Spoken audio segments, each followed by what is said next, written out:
What's up guys, this is Warren Abrams. If you want to play professional rugby in this modern day game, you want to stay tuned and watch this next video. I'm here with Matt Lemon and we're going to run you through some key foundations of how to take your game to the next level.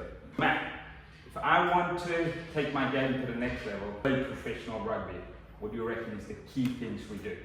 Okay, so I think there's four movements that we can't get away from that are going to form the staple of every gym program for rugby players. We're going to look at the squat, we're going to look at the hinge, we're going to look at the push, and we're going to look at the pull. Okay, within that we've got progressions and regressions, so anyone at any level can work at those four movements, progress it over time, and that's going to be the staple of that program. There you go. So the best thing is, Matt's going to put me through my paces. Stay tuned and let's look at how we do these movements. First exercise we're going to look at is the bench press. In rugby, you cannot get around being strong. There's no substitute for force output, and this is our best opportunity to get really high force output, get really strong through our upper body pressing movement. So we're going to start with the bench press. Okay, bench press. So what will be the key foundation stuff here for me if I'm jumping on this? Okay, so we want to make sure that we get our feet nice and far back and we're driving into the floor. We're trying to create as much stiffness through the body as possible, making sure that the force output that we're putting out is going straight into the press. So if you take a lie down, Warren, you're going to get your feet nice and high, you're going to drive his heels into the floor, hip flexors will feel like they're popping. That's going to be a really strong foundation for us to go into the press. Okay, from there we're going to come down, keeping our elbows at 45 degrees to our body, pressing out, locking out at the elbow, controlling down to the chest each time.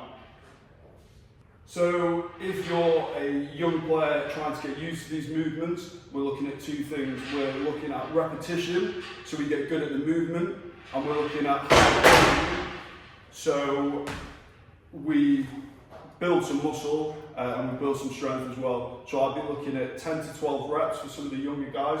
As you get older, you get a little bit better at the movement, we start loading it up more. We might start looking at more of that 3 to 5 range. Cool. Bench press is our first exercise, so we have to contextualize that to rugby.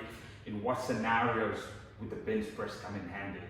Okay, so it'd be really good around our contact skills, okay, particularly around our fend and our ability to keep defenders away from us and be able to create that space. If I get the ball there, a little bit of footwork, and then sort of utilise my hand up there. Yeah, perfect. That's it. The ability to be stable at that joint, be strong through the arm, be strong through the chest, and be able to keep that strong position. Okay, we're thinking about that strong position in the long leader in that jackal as well, so if that ball goes down to the ground, okay, your ability to get long and be able to squeeze and hold on to a player on the floor, hold on to the ball. Okay, again, really good opportunity for us to express the force that we've got from the bench press. And then lastly, if we think about the line out lift, it's our ability to extend from the shoulder as fast as we can with some heavy locks, getting them nice and high. So all really good contextual scenarios within rugby where that becomes relevant.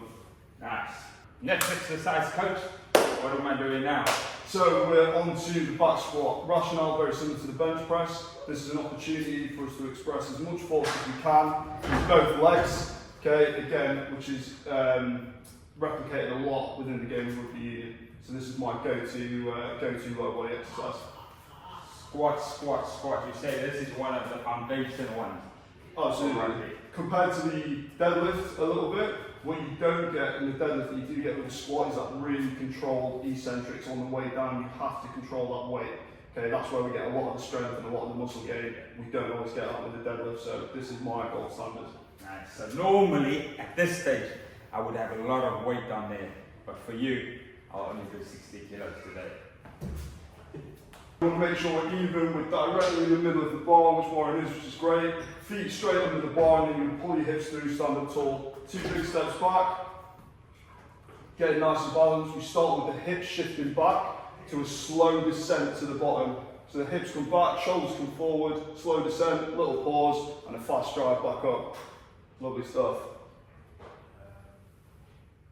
When we're doing movements like the squat, our sole focus is how much can I be in control of that barbell. Okay, so we always want to move the barbell, never let the barbell move you. Really nice.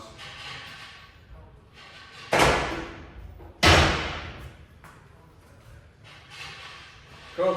And again, if I'm I'm young, I'm in a DPP, I'm still like, and the 14, 15, the lower group perhaps can't lift as much as this. What is the alternative option there for me? So we want to look at how do we load our squat pattern. So once we know how to squat, we could go with a medicine ball, and we can hook a medicine ball, and we can go through that same pattern. We can do the same with a dumbbell. Okay, so we don't need to load with a heavy barbell. We just need to find a way of loading that movement progressively over time to get better. Same rules apply. High reps, high sets, get lots of repetition of that movement to become really good at it. And it's also a good way to make those young fellas and young girls confident in sort of holding their own body, and they can progressively build it. This is it, don't skip to the top. Build it up. And the way the game is obviously at the moment, how does this transfer onto the grass? Yeah, so our low body force output transfers massively to our acceleration and our speed, our ability to change direction.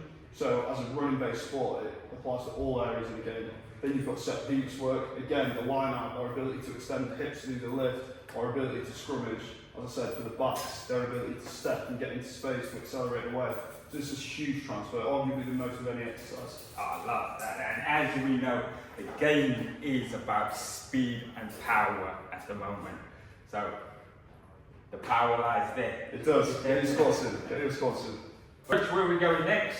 So next we've done our heavy press, so we want to be balanced, so we're going to look at our heavy pull. Okay, my go-to for this would be a chin-up, okay, in particular a close grip or neutral grip chin-up, okay, as opposed to a wide grip pull-up. Yeah. Why? Just because we can move more weight, it's a more efficient way of moving for that joint, and we can move more weight like that. So my go-to would be the chin-up for a heavy pull. Right, here we go. Palms facing, yes, go. Palms facing, yeah. We're going to go from the bottom, so arms locked out. Good, keeping space between the shoulder and the ear. Okay, that means I'm holding my shoulder in a really good, strong position, ready to go into that pull. Really nice form there. Good full reps, keeping the space between the shoulder and the ear, which means our shoulder and our scaps are depressed into that joint and in a strong position to go through the pull. If we've said high volume, high sets and some of the other exercises when we're starting out, that's very difficult on here. So there's a few things that we can do. We can use a band to make it easier. We can do eccentrics only, which means we jump into the top, we're locking into that shape, and then we're coming down only. Can I have a quick demonstration of that? Okay, so eccentric. Yeah, so you can jump right to the top, lock that in, and then control yourself down as slow as you can. We're going to build a huge amount of strength doing this, and that's ultimately going to help us to get to full reps if we can't get there. Okay, ideally, we're working up to be able to do a set of 10 of these. Once we're there, we might look at adding some weight to the chin-ups. That's good. I feel that. I can feel that.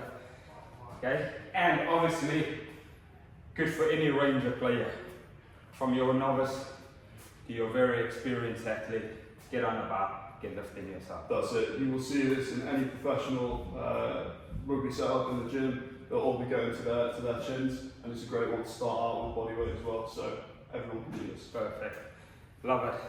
Guys, number 4. So we've gone through 3 of them. We've gone through the bench press, the squat, the pull-up, and now we are doing number 4, which is the RDL. Okay, last but by no means least, similar to the squat, this is working on our glutes and our hamstrings, so our ability to extend at the leg.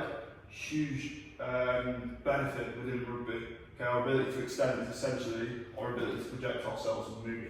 Okay, running based sport, this is a great go-to. Okay, also a lot of hamstring injuries in rugby, which we know about. This is a really good way to start getting strong and building robustness against those hamstring injuries. Yeah. So I'm locking myself into it here. Yeah. So you're gonna go hands shoulder width apart. Hands shoulder width apart. You're gonna go big chest. You pull your chest towards the floor, pull your shoulders back, and then stand tall. Cool. Step forward from the rack. You're gonna pull your shoulder blades as far back and as far down as you can.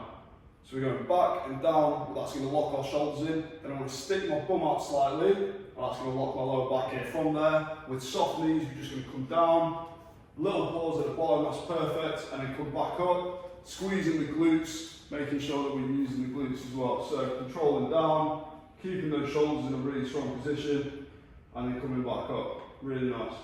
Do I go all the way down, or? So you should go down as far as you can until you get a stretch on the hamstrings. So what we'll see here, we only want a slight bend in the knee. Yeah. So as soon as I have to stop bending my knee more, I'm going to stop there, and then I'm going to come up from there. So we keep it in the hamstrings and the glutes. We've got our quads working through our squats. That's lovely. And back up. Very nice. And how many of these would I go for? Okay, again, if we start trying to get used to the movement, we're going to start with really high reps. We're going to go like 10 to 12, maybe even up to 15 on a super lightweight. When we get a little bit more confident at it, we might be looking at more 5 to 6 reps for senior athletes. And if I'm struggling here with weight and barbells, what's the alternative movement? Practice unweighted. So get good at what that hinging movement is, unweighted. Then you can start with just a dowel. Okay, so a light piece of wood. We can go to a light single dumbbell and practice that movement. Same rules apply. So if it's uncomfortable, I can literally just go into this position here, drop my hands down a bit, and then push myself up until I can use a broomstick or whatever. That's it. It's very rarely a strength issue. So if you can't do this, it's not because you're not strong enough. It's a technical issue. You need to get good at the movement, and then we can get strong. Cool. Recap there. I want to take my game as far as I possibly can. I've got 4 exercises here. How do I load it over a course of a week? Do I come in one session, fill them up, do a full body every other day, or every 3 days, or whatever? What's my best way of doing this? So I think all depends on your schedule. If you can only get into the gym once a week, let's put these 4 exercises together in one session, get through them, and then we know that we've hit them for the week. That's great.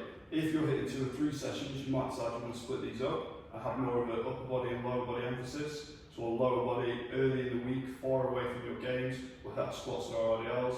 Maybe later down the week, maybe like a Wednesday or Thursday, we can hit our upper body, which will be our bench press and our chin-ups. So it all depends on what access you have and what time you have to be able to commit to the gym. Nice, good work. Thanks, coach. There you got it, players, boys and girls, coaches, 4 exercises. Plan your week. Remember, the game is about speed, power, and endurance, and it's a physical contest. So do as much as you can. The basics matter, and keep grafting. Consistency is the key to everything.